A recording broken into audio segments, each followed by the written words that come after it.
Good morning, everyone, and welcome to Hit and Hustle from IrishSportsDaily.com. I am your host, Greg Flammang, and with me, as always, is Jamie Uyeyama, Jamie University. It is Tuesday, February 28th, Jamie. I looked before. I didn't want to miss on the date this time. It is a very important day. We are here to discuss the breaking news that Bob Diaco joins BK's staff at LSU as an analyst. That is not what we're here to talk about, but it did just happen. Bob Diaco is back with Brian Kelly at LSU as an analyst. But we are here, of course, to talk about the expected hiring of Joe Rudolph as Notre Dame's offensive line coach, replacing Harry Hiestand.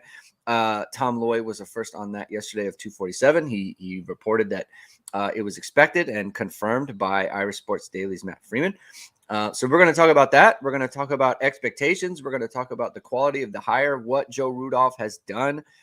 Jamie did a write-up yesterday on Irish Sports Daily, so I encourage everyone to go check that out as well, even though we're going to discuss some of those points today.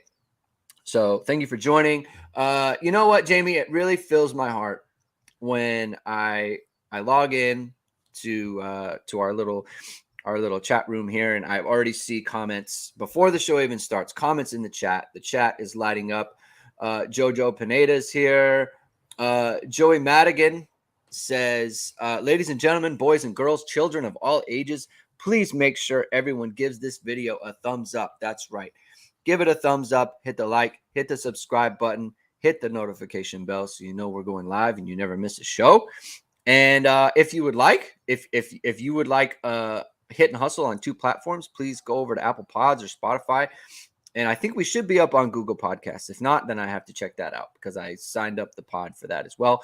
Go over there, subscribe there, rate and review the show, please. That would be awesome. Get us, more eyes on our stuff, Jamie. Who wants less eyes, right? Everyone wants more. Everyone wants more. Everyone wants more eyes. So, all right, Jamie, here we go. Joe Rudolph expected to be named Notre Dame's offensive line coach.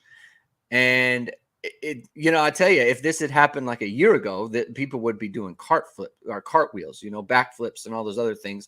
Had a very much a down year with Virginia Tech, and we can get into why that is and some of the circumstances that went along with that, Jamie. But what are your first impressions, right? Some people say home run. Some people say ground will double. Some people say stand-up triple. What do you say about this, Jamie? How are you feeling about the addition of Joe Rudolph?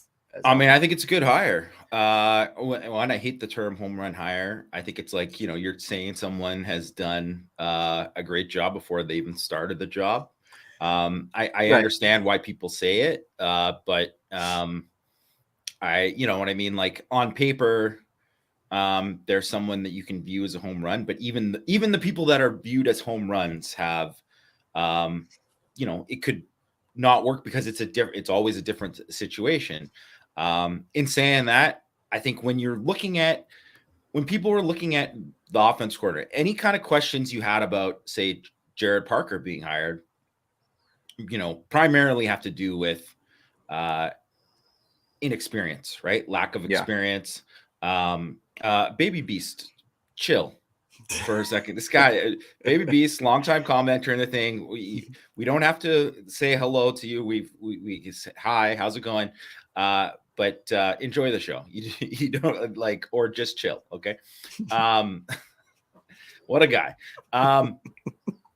Yeah, I think if you had complaints about that, you can't have those complaints about Joe Rudolph, because and that's probably what you were looking for in an OC hire or an offensive line hire.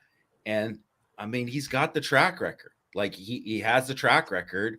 They ran the ball really, really well. So like unit strength in Wisconsin, consistently good offensive lines, success in recruiting. I mean, he beat Notre Dame for plenty of kids. He landed multiple 5-stars at Wisconsin. Not all in-state kids either, right? I know they're Midwest kids, but still, like guys that, I mean, if you're a 5-star, pretty much everyone wants you. You're a national recruit, and he landed those guys, right? Like Nolan Rucci was a kid that Notre Dame very much wanted. He landed him, right? He landed him. Obviously, his brother was already there, but I mean, that was a big thing. That was a guy that Notre Dame wanted badly in the class, and they got him.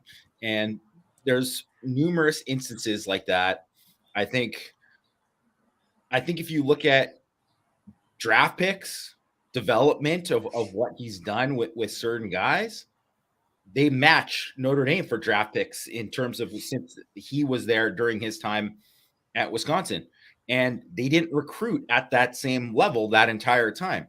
And then if you look at even say recruiting what he did at there compared to Notre Dame, they landed the exact same amount of top 150 kids on the offensive line that Notre Dame did in his last 3 years there, right? Including the 2 5-stars. So I mean, I think he kind of checks all of these boxes for you. There's always going to be some kind of questions like the Virginia Tech. Why did that go so poorly? And as I kind of like look into it more, I think there's some more obvious reasons why that went poorly. But really, I think if you're looking at it, like you kind of said, if this would have happened a year ago, people would have been like, home run hire for sure. Right. Like that's how people would have viewed it. And really nothing really has changed other than the fact that he just went to a bad program for a year and got paid for it. But now, I mean, I think it's a good hire. Like if this is your consolation prize for Matt Luke, I think it's a pretty darn good consolation. Yeah. Matt Luke was the ultimate shoot your shot situation is what we talked about last week. And then on text messages and everything, like you had to do it. I don't look bad on Marcus Freeman for not hitting on that, right? Like you get the guy out of retirement and he's looking around South Bend and looking at houses and stuff. I mean, that's, he made him think seriously and it didn't happen. And then the fact that Joe Rudolph is I was talking with Matt today, Joe Rudolph is coming in to interview today, right?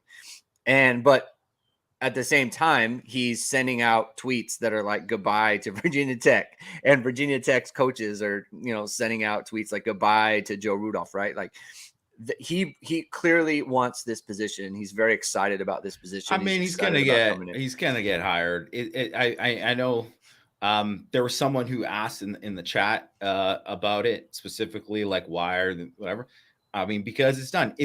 They don't have to wine and dine him like they did with Matt Luke's family in terms of being like, here's why you should move here or whatever. It's like you're asking Joe Rudolph. It's like, one, he already has a previous relationship with Marcus Freeman. That he was a grad assistant at Ohio State while Marcus Freeman was there, so they know each other.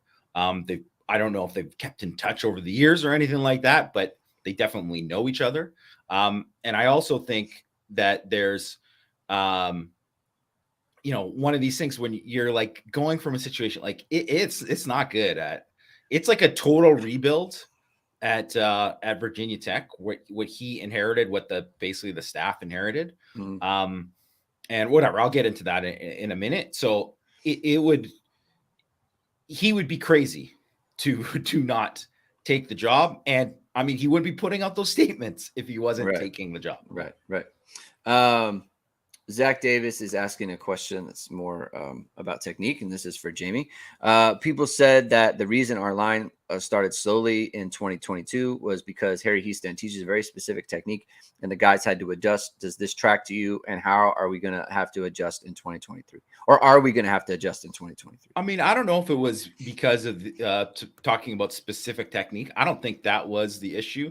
I think it was more of so guys didn't get a chance to really play together that much. So I think you're looking at Josh Lugg, who was the starting right tackle previous year. He's kicking inside, and now he's the full-time guard. So him and Blake Fisher, who hadn't really played very much football. I know he earned the starting left tackle job the year before. Mm-hmm. He played 2 games. Or 1.5 games, really, right? Yeah. And missed basically a year of practice. So, I mean, there's an adjustment there of them like working together with Zeke Correll at center. Jarrett Patterson missed a significant portion of camp. Also missed the very first game of the season. Not 100% healthy pretty much the whole year. So him and Joe Alt hadn't worked together. I think it was more of like the longer you get to work together, and I think it's funny too when I was reading about Jim Harding, the Utah offensive line coach, who was rumored to come to Notre Dame if Andy Ludwig had taken the job. His units at Utah were known as notorious slow starters. Mm-hmm. And it was something that it happened enough that he always had to talk about it and always had to get questioned about it. And the big thing, and I think it's the big thing with anything on the offensive line, is why you always hear defense is always ahead of offense. It's typically because the offensive line, it's like there's so much cohesion, there's so much communication, there's so much working together. If one of your base things is duo and you're working together, if you don't have that down, it's not going to look good. Right. And that's not just, and some of that is, technique and maybe Harry's teaching it different than Jeff Quinn and all that stuff, but it's more of guys working together and kind of finding that cohesion.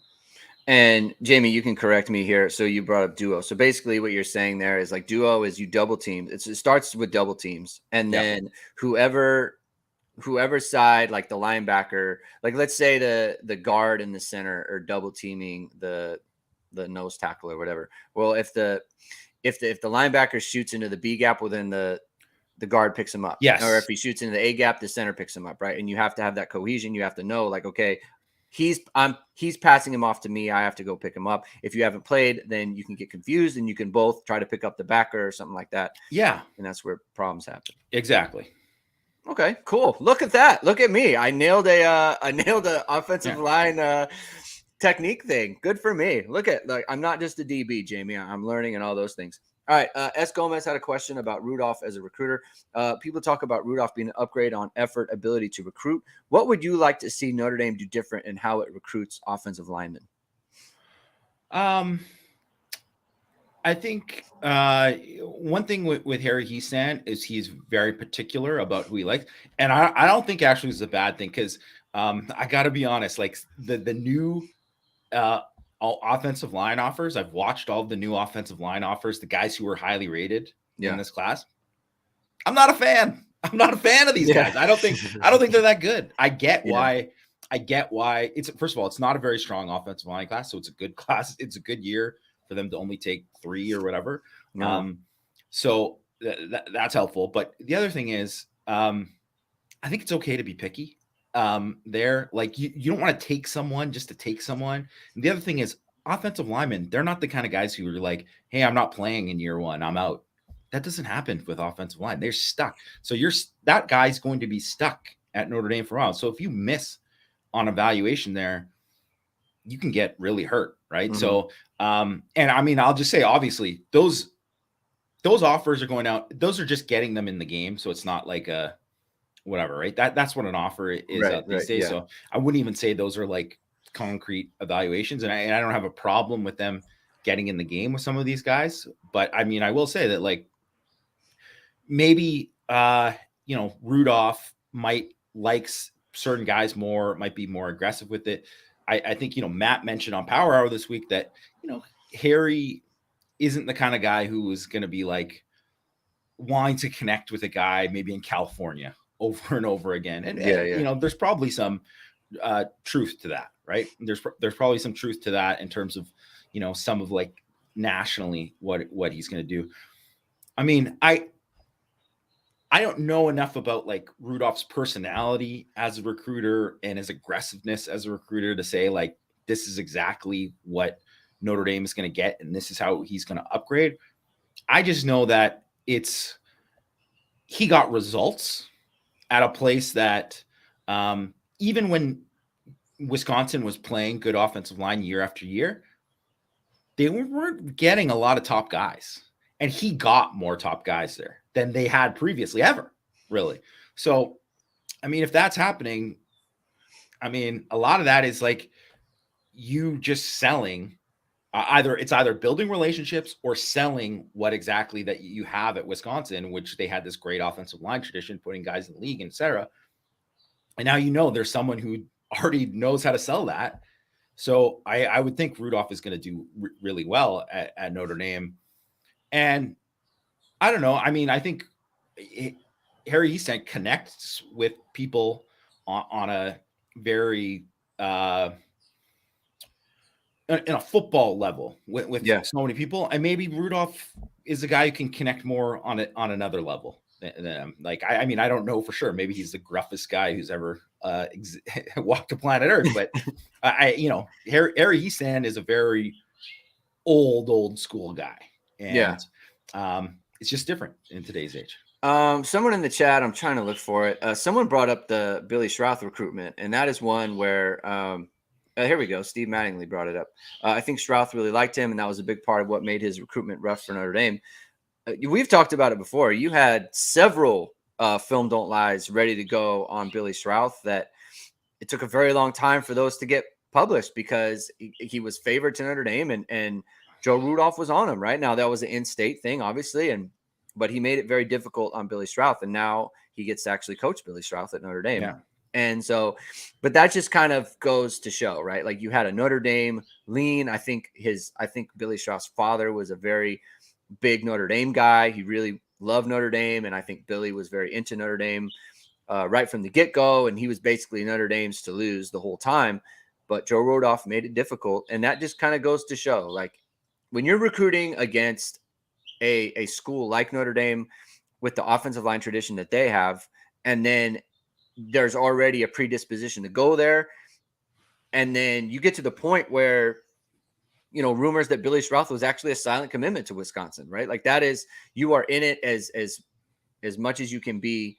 Notre Dame obviously won the recruitment, but I think when you then put him, you know, recruiting for Notre Dame, I think it's pretty easy to see that it's going to translate pretty well to, you know, on the recruiting front and that sort of thing. And the other part too is, Jamie, breaking news. EK is in here with the great hire thumbs up emoji. I mean, has there ever been a more just coveted stamp of approval than EK? EK, thanks for coming in the show. Look, at EK is not here just to troll, right? He'll tell us if he likes it, he likes it, and so EK is happy, and so that's a good thing for everybody. But getting back to Joe Rudolph, so it's easy to see how it translates.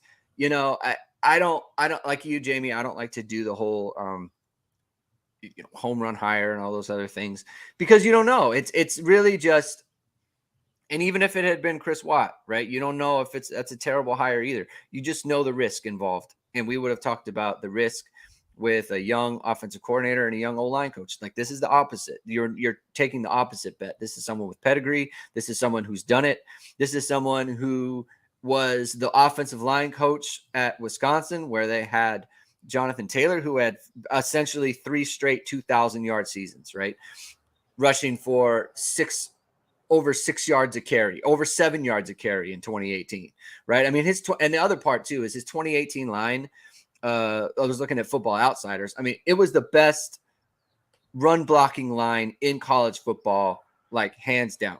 Like, number 1 in line yards, number 1 in standard down line yards, number 1 in stuff rate, number 1 in the power one. What's the power one, Jamie? Power success rate. I mean, it was, and so that basically takes running backs out of the equation, basically. So if anyone who's like, oh, you know, of course you had Jonathan Taylor, you're going to do a good job. Well, those metrics are designed to basically eliminate the running back from the discussion, and just like, this is how well the line itself is playing.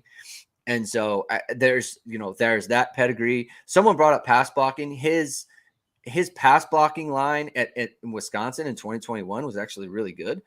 They didn't run block as well, but then again, like, a lot of that is, you know, you mentioned it before, Jamie. Notre Dame's running a 4-4 against them. Like, who runs a 4-4 against a team in 2021, right? Like, that just doesn't happen in this modern football, right? Like, teams are running 4-2-5s, they're running 3-3-5s. Like, Notre Dame designs a specific defense just to combat what Wisconsin was doing in 2021. And then they get Braylon Allen in there, and then the offense takes off in the running game. So go ahead. Oh, well, I was going to say too, one of the things is, like, I think Notre Dame fans very aware of Jack Cohn and kind of, you know, what he couldn't do, which was escape the rush. He was not a guy who was ever going to escape the rush. So, I mean, it's like, if it's close to a sack, he's going down, right? Like, that was Jack Cohn. Like he's got to, like, if he's not making the read, he's not a guy who's going to escape a pass rush. And Graham Mertz was a guy who drifted into the pass rush a while. So there's the quarterback play that went into it. Again, they were like 5 of the last 6 years, they're like over 60% run. It's a very specific kind of offense, right? It's you're looking at it's a completely different thing, and you're recruiting different players to fit into that than you have. I mean, the one thing you can look at is like, he put all these guys who got drafted in the NFL. They don't just draft guys if you can't pass block. you know what I mean? It's a passing league. They call it a passing league for a reason, right? So he was obviously doing something right, and I mean, I want to flip this to kind of Virginia Tech here for a second too, because I think, there's probably going to be some people out there who be like, oh man, they were terrible at Virginia Tech last year. Yeah, they were. I mean, they were bad. They were a bit bad in general, right? Like it was the team was bad, and it's something we talked about with Caleb Smith, the elder, who coming over, and the quarterback play was not good. The quarterback play was atrocious. Yeah, it was real bad. And and I always look at them like, wow, like okay, so they couldn't run the ball. They didn't protect the pass well. They didn't do anything well, really, on offense, really, right? And then I look at the raw, and then I'm someone, I actually do have a pretty good understanding of Virginia Tech and the roster, not just from watching them as like Notre Dame has played them over the years, but I used to, one of my first like freelance things when I first started doing this was I used to evaluate Virginia Tech recruits for a Virginia Tech site. And that was something where I learned a lot doing it in terms of because Virginia Tech recruits at a much different level than Notre Dame. They land their, some blue chips here and there, but not a lot. And they do a very good job of evaluating certain positions, and particularly on the offensive defensive line, it's like a whole different ball game with the type of players that they can and do recruit. And they just don't, I mean, it's all projects. It's all projects, right? And that's the one thing that, as I was kind of doing it, it was like at the start of the Justin Fuente thing, I was like, I don't think this is going to go very good, because they just hadn't recruited. It was all guys that were going to, if they play, it's going to be year 3 or 4, right? Like that was going to be for a lot of these guys. And that's kind of where they were at certain positions. It's a lot easier to land a receiver who can be like, ranked in the 800s or whatever in recruiting rankings, but still be a pretty good player. Like you can get like maybe like a smaller slot that can be a guy who can help. But if you get a guy who's 6'7", 300, but if he's got bad feet, and you're screwed, right? And or you can get a guy who's 6'6", 260, but if you can't put on the weight, you can't put on the weight. Like there's all of these kind of things, and that's kind of where they're at. And I was looking at some of the stuff from them. Actually, first of all, they had 13. They had 13 scholarship offensive linemen last year. Like basically like 60% of those guys were freshmen or sophomores in terms of their playing eligibility. 7 out of the top 10 guys were freshmen or sophomores in their 2 deep. 7 out of the 10. Yeah. Like that's just a recipe for disaster at any school. I don't care where you're at. I don't care if you're at Alabama. That's not a good situation. I mean, Notre Dame has had kind of that kind of situation, and it's not been good. Offensive line, especially specifically in college football, it's guys year 4, year 5, now year 6 with the COVID year. Like that's what you're looking for. And it was like a complete rebuilding process. Guys who shouldn't be playing. And they had, and out of those 13 scholarship only, 0 4-stars, 0. Right. So, and most of the guys are like, top 1,000 type guys, not guys that Notre Dame would ever look at. Not guys. Yeah, like not 3 stars that are like ranked 400 or something. Yeah. Like, Notre Dame will, take a Pat Coogan or whatever, right? Who wasn't the highest rated guy, but look at his offer list and where he's at. But he's also like, like ranked 450 overall and whatever. Like, he was a guy that every Power 5 program basically would have taken, right? And that's not who they were getting, right? They would kill for it to get a guy like Pat Coogan. So, it's apples and oranges compared to what the material he was working with at Wisconsin, at Virginia Tech, and now at Notre Dame. Like, it's like not even like, it's like pineapples and bananas, whatever. It's like it's so different. And the level of talent. And then also too, when you put together, it's not like he inherited guys that, that were all like 4th, 5th year guys going to be like, that have played together for years and years. That wasn't the case. So I think there are reasons for them being really bad that no coach was going to fix in a year. So I think he's probably, counting his blessings that he's going to get a chance to go and coach Joe Alt and Blake Fisher and a bunch of kids that he probably, recruited or wanted to land while he was at Wisconsin. Yeah. I'm going to get to this question from Tyler Borgman. Since you were just talking about the Virginia Tech situation, several people have commented that Wisconsin's line regressed as his tenure went on. When we touched on the Virginia Tech part of this, your thoughts on that? Like, so what are your thoughts on, and so Tyler's prefacing by saying like, he's in favor of the hire and he's excited for it. But what do you say about, so 17, 18, 19 at Wisconsin, I would say we're good to very good to actually good to very good to great. Right. So I think 18 was great, 19 very good, and I think 17 was good. And so it's all kind of, that you got good lines basically for 3 years there. 2020, to me, that's COVID, and not just COVID, but like Big Ten COVID. Like that season for the Big Ten. I think you throw that whole entire for the entire Big Ten. I don't. And in 21, 21 was definitely worse than 17, 18, and 19. And I know we don't do counting stats, and I get it, but like 2,700 yards still. Like Braden Allen, who was a freshman, who didn't play really in the first 4 games, rushes for almost 1,300 yards, 12 touchdowns, 6.8 yards a carry.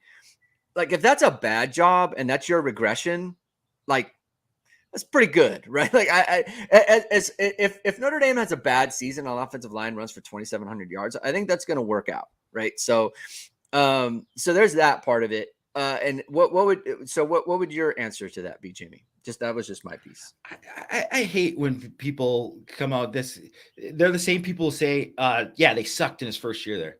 Well, then did they get better after that? Because they did. Like, so they sucked in the first year and then they sucked later on too. They regressed. It's like, well, what about the point when they got better? Like, people pick and choose these things that ever fit their narrative because they don't like the hire or whatever. Like, I hate that. Like, get out of here with that. And I'm not talking about you, Tyler. I'm talking about some of these people who I think it's worthy of a discussion. Like, it's out there. Yeah, for sure. But I'm just saying, like, in terms of like the people who pick and choose the specific things, it's like, well, what about this then? And then they throw it back and then they don't have an answer for it because that doesn't fit what their argument is. Right. And I think is okay. Yeah. Like, you know what? Counting stats, whatever, especially when we're talking about yards per game and stuff like that. It's like, guess what? Navy's always in the top 10 in rushing yards. Like, I mean, who cares? That doesn't matter. Right. But I mean, one metric that, you can look at, well, first of all, you can look at number of guys they put in the NFL. Mm-hmm. Pretty good over the course of time. I think they did pretty well there. So yeah, that's something. And then you look at run blocking grade by PFF. And I know PFF is not perfect at all, right? They're not perfect at all, but I think it'll give you a general idea of what is kind of going on, right? They're not like ranking someone who's a good run blocking team and they're like, they're good at running the ball and they're 100th at run blocking grade, right? Right. I think for the most part, they The definitely teams you watch would over the expect games. to be the teams you would expect to have high grades Yeah. are the ones getting high grades. So, okay. So from 2016 to 2021, 10th, 6th, 1st, 10th, 22nd, and 3rd in PFF's run blocking grade. So the one dip, the only time it was outside of the top 20 was the COVID year. Yeah. And even that, they were 22nd. So that, first of all, that's the bad year, is 22nd. And this year, so they went from 3rd. So that 2021 year, right? They went from 3rd to 28th when he left. And I'm not saying that it's all him or whatever, right?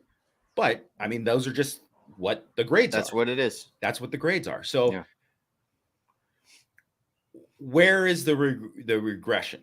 Like, and then also too, like the first year, it's like, if you can tell me specifically, like why, so like afterwards, it's like, you know, oh man, they really sucked this year or that or whatever. Like if someone who's an offensive line, like an offensive line coach or an offensive lineman can tell me specifically why this is why I watched this, tell me that, then I will gladly listen to them. But when people start saying like, ah man, they ran the ball bad in his first year or whatever, it's like, oh, and then I look back and I'm like, well, Corey Clement was supposed to be the starter. He only played 4 games, right? Yeah. Then the next year he came back and he rushed for 1,000 yards. They also lost Melvin Gordon, who rushed for like whatever, like 2,600 yards the year before. So It's like, well, I think that's got a lot to do with it. They lost 3 starters up front too, right? Like, okay, well, I mean, I don't know. You can look at certain things and you say, is this a red flag? And it's like, okay, well, here's context to this. I don't know if it's going to happen, but it's just like anything. It's like, if you look at like what you were saying about Jeff Quinn last week, Greg, like you can look at certain things and you can point to it and say like, this was bad, this, whatever. But you can also point to like, well, remember they played with like 5 left tackles in the first 4 games.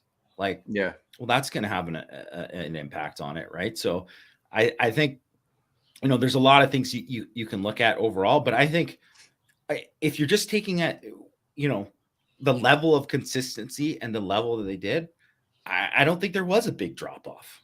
And I think they played pretty well over his tenure. Yeah. Like you have all those straight good years, like the guys at a place for 7 years, and you have from 15 to 21. And then you look at 21 and it's like 21 is less good than, you know, 17, 18 or 19. It's like, well, they're regressing. It's like, well, regressing to what? Like being very good? Like they're regressing to just being good and not great. You know, it's if you're consistently putting out a good product, you're a good coach and you're doing a good job, and you should be expected to do a good job. Yeah. You know, I think there's just like that's kind of why, like I've seen a lot of it, right? Like people are commenting on our board and things like that. And to me, it's like, we don't need to get like super nitpicky about this stuff. Like, that's why I'm kind of like, look, the Virginia Tech thing and the last couple years at Wisconsin, like, weren't awesome. And so, look, that's why I'm not, I don't want to say hesitant, but that's why I'm trying to be just kind of level-headed about it. Like, hey, he'll probably be really good. He should be, just based on his track record. If it doesn't work out, then we could go back and I think if it doesn't work out, it'll be a surprise. Yeah. Right. It would be a surprise. And we would say here's some evidence why maybe it wouldn't have worked out. But I think you're kind of, I think when you go back to like, oh, you know, look at the regression from, you know, 17, 18, 19 to 2021. There are mitigating circumstances there, and I get it. Right. So I'm totally comfortable with it. I'm totally comfortable with the hire and everything. I think he should do a good job, like you said. Zach Davis says or asks, having so many guys with OC experience on staff seems like an unambiguous positive. Getting really excited to learn about the synergy on that front. And I wanted to talk to you about, so now you have Jared Parker, who's going to be the play caller. You have Gino Guidugli, who called plays for Cincinnati last year. And then you have Joe Rudolph, who called plays at both. Actually, did he call plays at Pitt? I'm not sure if he did. Either way, I know he called plays at Wisconsin. Yeah. Do you feel like you don't want too many guys feeling like, I'm going to be giving input into the play calling. Like, and I guess this could be mitigated by the fact that, like, if he's going to be running game coordinator, then I think then it helps. It's like, hey, I've designed a game plan, and I've designed, I've called plays and that sort of thing. I think it helps, but I do get a little concerned with, like, hey, this is Jared Parker's too many job. cooks kind of thing. Yeah, like, it is his job, and he does need to be doing it, and he needs to have the freedom. He doesn't have to have 3 people in his ear talking about, this is what I think we should be doing. But what do you think about this from Zach Davis, Jamie? Well, one, I think as long as there's like there's a line like, this is Parker's the one on game day who's making the calls and he's the final word, then I think then you won't have problems, right? I think one of the things with, say, Notre Dame during like the Mike Denbrock, Mike Sanford time was like, Mike Sanford was the OC, but he wasn't calling the plays. Right. And I think Mike Denbrock's title was like assistant head coach of offense or something like that. Right. And it was just like, there wasn't clarity there. And it was just, it did seem like it was not a good thing, even though they had really good success that first year in 2015. But I think that was one of the things that kind of hurt them. And that was one of the things with, at Michigan, right? They had like probably like 3 guys that were all like kind of like, this guy's this coordinator and this guy, and then it was just whatever. So as long as you get it figured out before, as long as Rudolph doesn't come here thinking, I'm gonna run this thing, whatever, and I don't think Gooey Dudley thinks that it's going to be his show either. Like, I think what it comes down to is kind of what Parker was talking about, how getting everybody invested and having that level of accountability. But in the end, it's got to be somebody's offense and somebody who makes the decision. It should be collaborative. And I think that's a good thing. And I think that can help them, because guess what? You're going to get into games and you're going to come into a week, specifically with your preparation. And I think that's probably something that probably hurt Tommy Rees this year, was maybe if they went into that Marshall game beforehand and McNulty was still on staff, maybe they were like, they come up with a better plan because there's more trust there in terms of like him being able to communicate, like, okay, if they do this, this is what we're going to do or whatever. Right. And obviously they did not have a good plan for that game. But I think now it's about like, you're going to look at it and you look at Parker and maybe his inexperience, and you look at, well, here's some other guys, and all they don't have to, make the final decision, but they can say, this is what we did when we faced this. This is what we did when we faced that. Like, that's very helpful. I think that's going to be a good thing. Yeah. I'm going to go back to EK. I have so much respect for EK. Rudolph has been OC as well. Freeman couldn't have done better. This really isn't debatable. I mean, that's kind of where I'm at, actually. Like, and I have so much respect for EK because, he's in this chat and I'm like, man, is this guy just trolling? Is it? And he's obviously not. So I really appreciate it. So thank you, EK, for your honest assessment on that. And someone else asked the question. I meant to do it. It was basically about, oh wait, here we go. Westwood Manor Films. Since Matt Luke was no longer an option, is Rudolph about as strong of a hire that Notre Dame could make, in your opinion? Or is there a different choice that you would prefer? And for me, I think this is about as strong.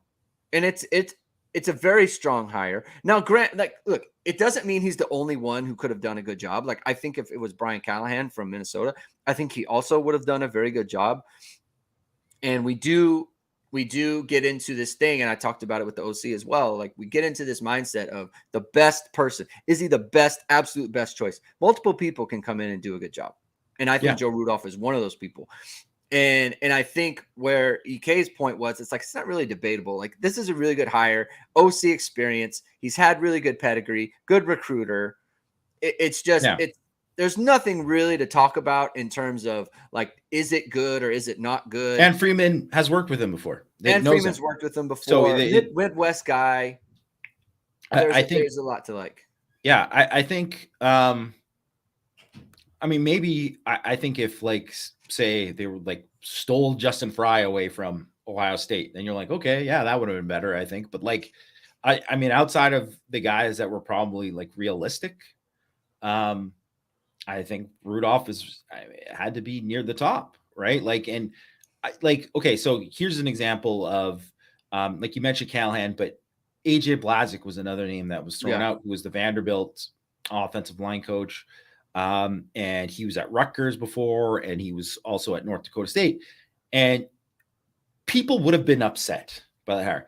And it's not to say he wouldn't have been great, but you just look at his resume compared to Rudolph's resume, and Rudolph has a better resume in terms of, like you said, the recruiting, the track record of developing guys in the NFL, the unit success, whatever, right? And it's not to say that Blazik might be a better teacher than him. He might be a better offensive line coach. I don't know. But people would not have been happy with his resume, overall. And then there would have been a lot more holes that you could pick in his background because of that.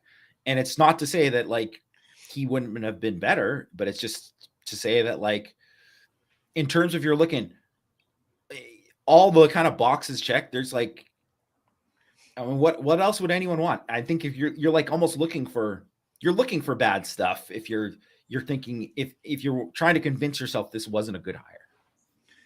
Yeah, it's not that deep. It really isn't. It's a good job. He did it. And look, congrats to Notre Dame for having, well, I shouldn't say that because it's not done, right? So maybe I won't even say it at all, like knock on wood, right? I was going to say congrats on just like seamless, went after Matt Luke, didn't get him, Joe Rudolph come in and he gets the job and he's a good coach. What do you, I guess we could look at the big picture. I guess I'm a little bit concerned. I don't want to say concerned. I think it's unfortunate that Harry Hiestand skipped out at the end of February and that Joe Rudolph is basically coming in with a couple weeks or maybe 4 weeks, a month until spring ball starts, because he could have been around the team this whole time and them getting to know him. I mean, he's going to have to start coaching them in practice pretty quickly after he arrives on campus, and that isn't the greatest situation for an offensive line. I mean, any coach, but offensive line coach specifically, because we talked about the continuity and getting to know each other and that sort of thing and getting to know the roster. I wish he had been able to come in like early January, and that would have been a lot better. He can get around the team and that sort of thing. That's a situation where it is what it is. But just looking at, now it seems as though the offensive staff is finalized and this is what it's going to be. What is your feeling about it, Jamie? I mean, a month ago, there were no changes, and now there's a whole bunch, right? So what is your feeling here? How do you think Notre Dame's offensive staff shakes up after, the whole coaching carousel thing? Is it just the main concern of Jared Parker being inexperienced? Is that really where it is? Yeah, I think that's the main thing is that Parker doesn't have the experience or the track record. So you can't point to it and say like, man, look what he did. Okay. So Mike and I and Matt were talking yesterday on Power Hour about who was the home run hire at OC. They're really the only guy in the entire cycle because a lot of people were trying to hire an offensive. Alabama and Georgia, two, they're the top teams. Tommy Rees and Mike Bobo.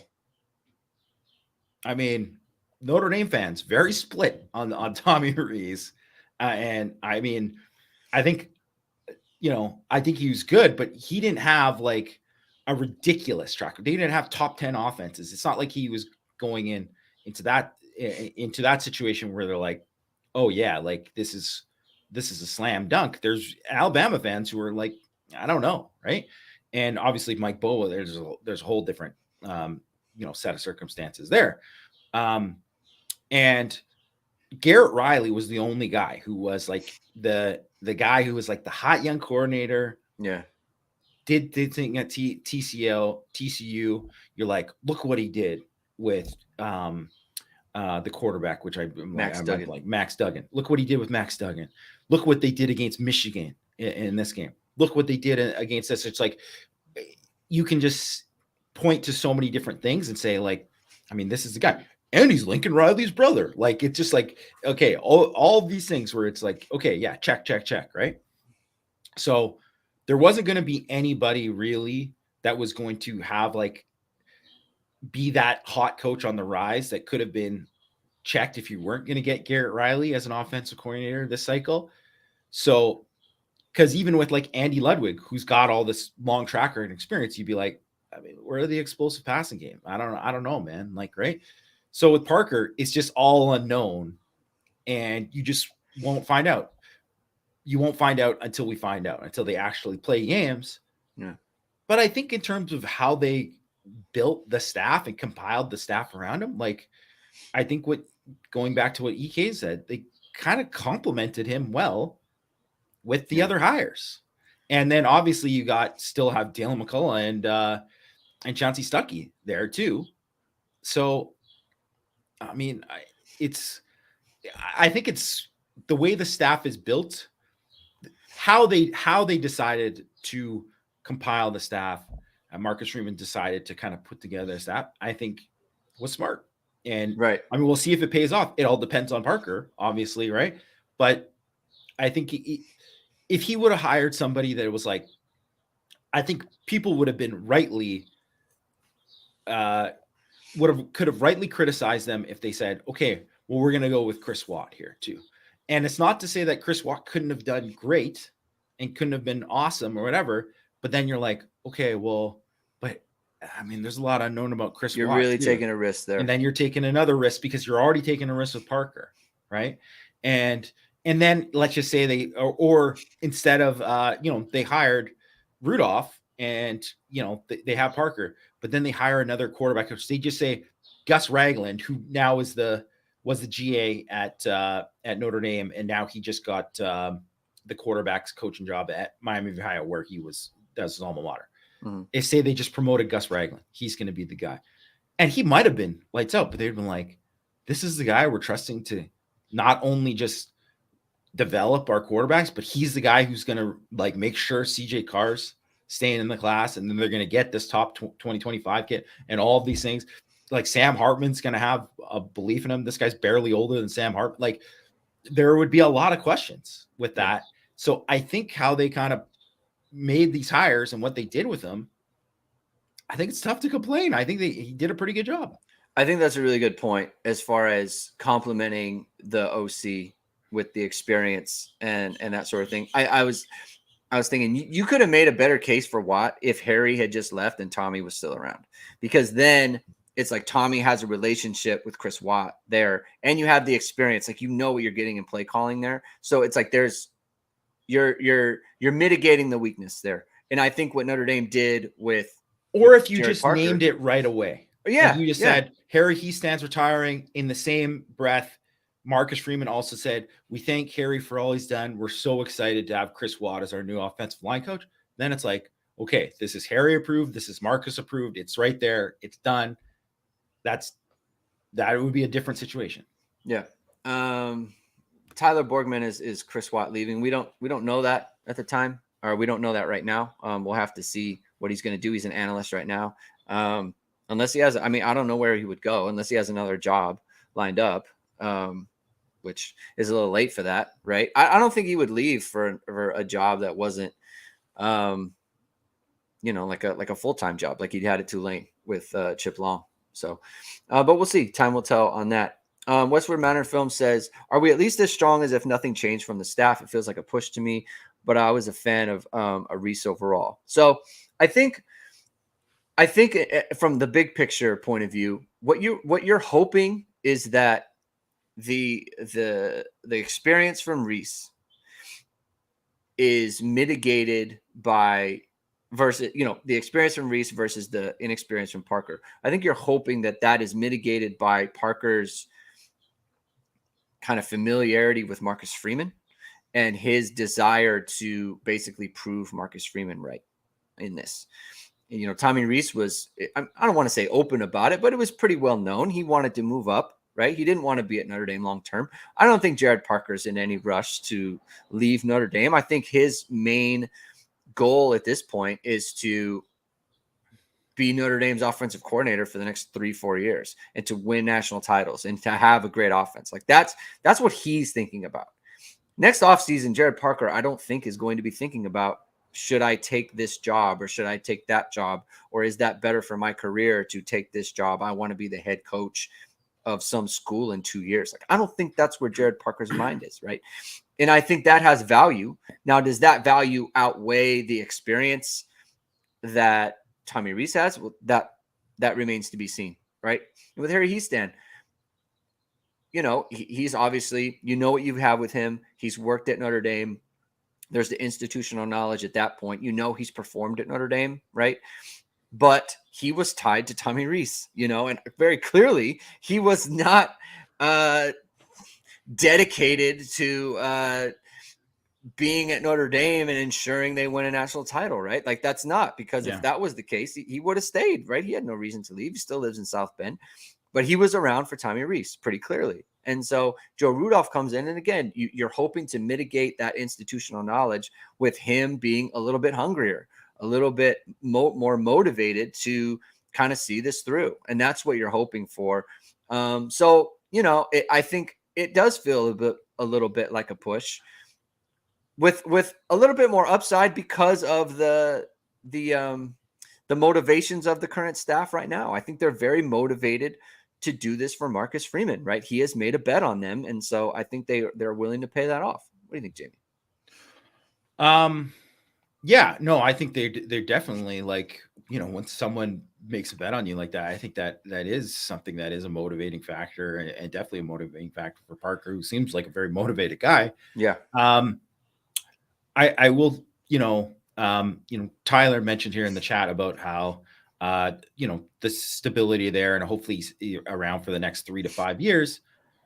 I mean, I hope he's not, because that means that he did a good enough job that he's someone who's all of a sudden, it's like he rose up so well and did such a good job that someone's looking at him for something else, because Notre Dame's offense took it to another level. And that's really how you should look at, like, kind of most assistants. Obviously, if you get somebody like who's like an institution, almost like a Larry Johnson, who was at Penn State for years and years and did such a great job, and then he's been at Ohio State for years and years, and is like, a legend.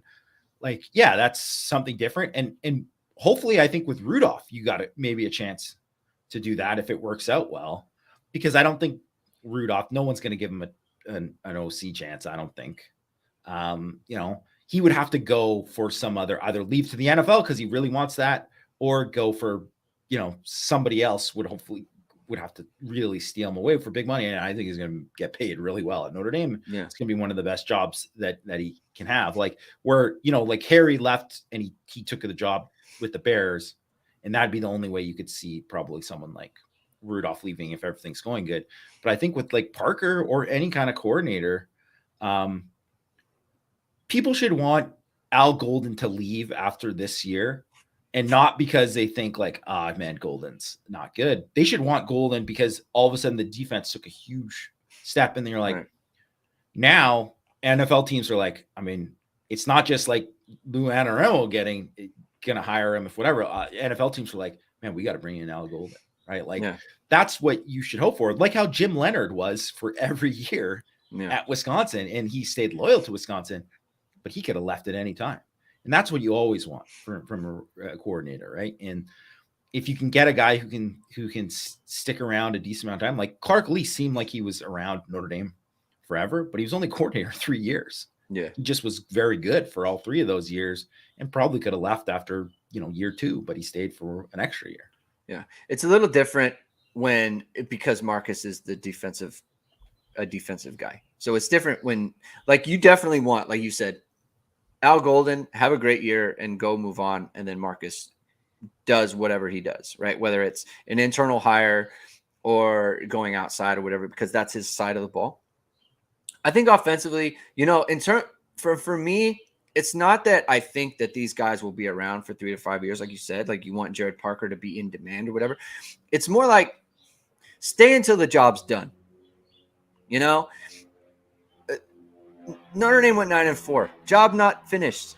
not finished, and we're moving on to Alabama. It's like Harry leaving, 9-4, job's not finished. Like that's not. You just feel like you're leaving when you're in the midst of trying to do the thing that you said you were coming to do.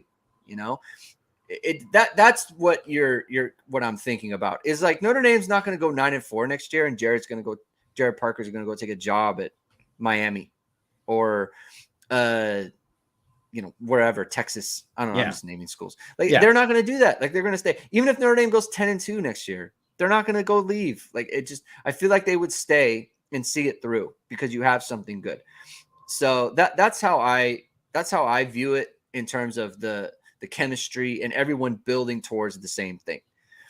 It's like clearly there was something else going on with Tommy Rees and Harry Hiestand that you leave after a 9-4 season. You go 8-4, you lose to Marshall and Stanford, and it's like you're stepping out. So that's kind of where I'm at with it. So in that front, I do think it's a plus that everyone has the same page there, is on the same page with that. Yeah. And like what, a number of people talked about, like this is truly now Marcus Freeman's program, right? There's just all the coordinators are guys that he brought in, right? No holdovers there. And we'll see if that bears fruit, right? And I will say this about Marcus Freeman. He is the most like honest and earnest person. I especially compared to Brian Kelly, like when he gets up there and he's like, yeah, those guys, I went after them and they decided to not come. And so we move on to Jared Parker and we're very happy. Like, I feel like another head coach, especially Brian Kelly, would have sugarcoated the fact that they said no to him. And he's like straight up front about that. And I think that Marcus Freeman he has like when people say genuine, like that's what you mean. He's willing to almost publicly cast himself in a negative light. That's like what he said about the hockey game. It's like, why do I care? Like, it's like, oh, it looked bad. So what? Like, and the thing is, it did look bad, and he shouldn't do it again. But he's like, so, like, it looks bad to who? Like, I mean, his response to it made it seem like maybe he should do it again. Like, who cares? Like, really, I think now that you think about it too, I do think everyone, I'm going to say myself included, overreacted to being like, they took him to the friggin' hockey game. Now that you think about it, you're like, okay, well, like, wouldn't you do that? I mean, it's just because it was a public thing. But if it was a recruit that was on there, you do the same. What would you do with the recruit? Yeah. You take him to the hockey game. You take him to whatever, right? Like, so I do. I agree with you, Greg, completely. It's refreshing. It's refreshing. It's just like, yeah. And there's something about that. It doesn't matter to me how it looks. There's something about that. It's just like, he just wants to win. He just wants to win games, and he'll do whatever he can. And if it looks bad, he took him to the hockey game, then okay, whatever. I wanted him to take him to a hockey game. Yeah. And it went how it went. So I appreciate that. Tyler Borgman says, very awesome show today. Thank you for the great interaction. Always look forward to Tuesday mornings in the office. Thank you for being here, Tyler. SR Dowdy says, first live I've been able to catch. Hit the like button. Hit the like button. Hit the subscribe button, guys. We're going to leave it there for today. We'll be back on Thursday talking about, I don't know, whatever comes up, Jamie. Maybe more offensive line stuff. Maybe Gino Gaduli will be officially named, and we could talk about that.